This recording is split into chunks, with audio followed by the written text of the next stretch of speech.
Hello बच्चों, चलिए प्रश्न को पढ़ते हैं। कहता है काय केंद्रित घनीय बीसीसी में जालक में जो इकाई कोष्ठिका का कितना भाग रिक्त होता है। हमें इकाई कोष्ठिका का रिक्त भाग बताना है। इकाई कोष्ठिका जो होती है उसके रिक्त भाग को बताना है। सबसे पहले हम यहाँ पर देखते हैं अपने उत्तर को। ठीक है, इस प्रश्न की अगर मुख्य अवधारणा को समझें, ठीक है, मुख्य अवधारणा को समझें तो यहाँ पर हमें बताना है जो बीसीसी जालक है उसके इकाई कोष्ठिका जो है उसमें रिक्त भाग, तो जालक के रिक्त भाग को निकालना है। तो रिक्त भाग को निकालने के लिए हम निकालेंगे कितना भाग भरा हुआ है और उसको 100 में से घटा देंगे। तो सबसे पहले हम बीसीसी जालक की बात करें तो बीसीसी जालक जो होता है वो इस प्रकार से उपस्थित रहता है।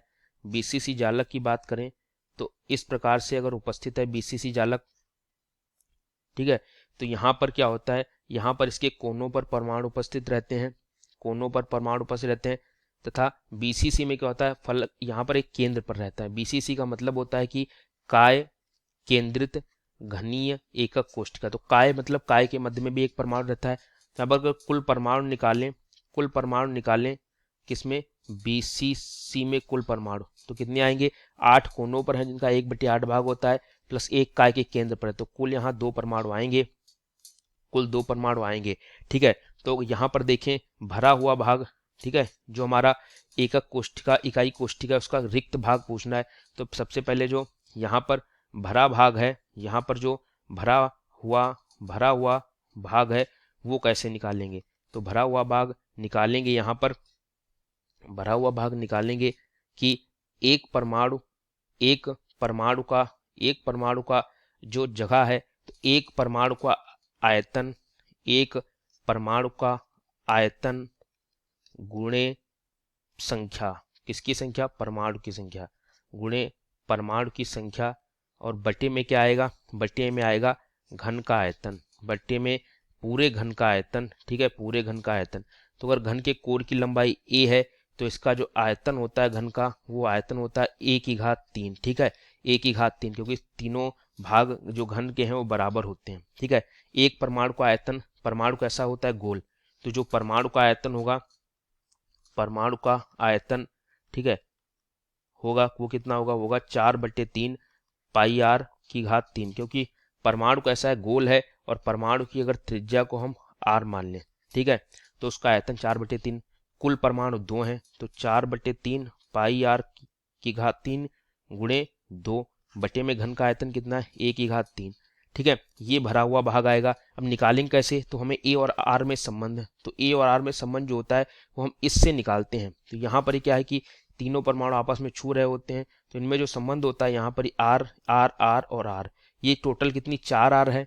ठीक है, और ये बराबर √3a की होती है, पूरी √3a के बराबर होती है, तो √3a बराबर जो है 4r के आ जाएगा। तो यहाँ से a बराबर जो आएगा 4r बटे √3, तो a�3 जो आएगा वो आएगा 4r बटे √3। ये मान यहाँ पर रख देंगे। ठीक है, अब ये कैसे आया हम फिर से एक बार देख लेते हैं कि यहाँ पर क्या है कि इस विकर्ण में ये 3 परमाणु आते हैं, तो अगर यहाँ पर इसकी त्रिज्या r है, इसकी r पूरा व्यास 2r हो जाएगा और ये r, तो टोटल ये यहाँ से यहाँ तक कितना होगा, 4r होगा। और हम यहाँ से जो इसका मान निकल आता है बीसीसी जालक में वो निकल कर आता है √3a, तो √3a जो है वो इस 4r के बराबर हो जाएगा। ठीक है, तो ये 4r और √3a ये हमारा एक सूत्र होता है, ये यहाँ से बराबर आता है। इसको हल करके a का मान निकाला है, तो a�3 4r बटे √3 आया, वो यहाँ पर रखेंगे जिससे भरा हुआ भाग निकल आएगा। तो देखते हैं कितना भरा हुआ भाग आएगा, 4/3 πr⁴ गुणे 2 था, बटे उसकी घात 4r बटे √3। ठीक है, जब इसको हल करेंगे ये भरा हुआ भाग आएगा, तो 4/3 πr⁴ गुणे 2 बटे 4 चक्को 16 चक्को, ये कितना आएगा, 4 चक्को 16 चक्को 64 r⁴, और ये ऊपर चला जाएगा 3√3। ठीक है, r³ से r³ कट गया। ठीक है, यहाँ पर ये आ जाएगा कितना भरा हुआ भाग, 4 गुणे पाई 3.14 गुणे 2 गुणे 3 गुणे √3 1.732 होता है, बटे 64 और गुणे 3 आ जाएगा, ये 3 से 3 कट जाएगा। ठीक है, 4 से यहाँ पर ये 16 आ जाएगा। ठीक है, 2 से 8 कट जाएगा, तो ये कितना आ जाएगा, 3.14 गुणे 1.732 बटे ये 8, बटे कितना 8 आ गया है। ठीक है, इसको जब हल करेंगे, इसको हल करने से जो भरा हुआ भाग आएगा वो हमारा 0.68 के लगभग आएगा। इसको प्रतिशत में बदलें तो प्रतिशत में अगर बदलें तो जो प्रतिशत में हमारा भाग आएगा, जो प्रतिशत भरा भाग आएगा, प्रतिशत भरा हुआ भाग आएगा, प्रतिशत भरा भाग वो आएगा वो 68% आएगा।